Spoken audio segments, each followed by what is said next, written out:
La parte forse più affascinante del mondo dell'occhialeria in questa fase è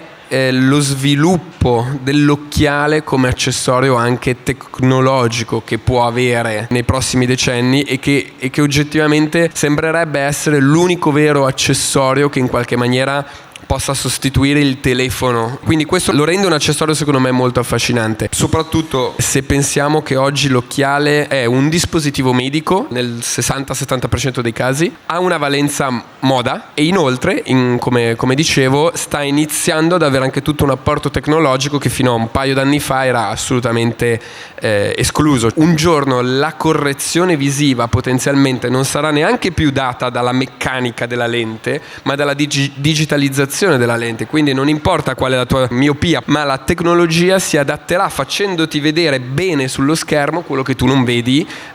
con l'occhio, integrando con una serie di informazioni dell'ambiente intorno a te che l'occhiale saprà gestire.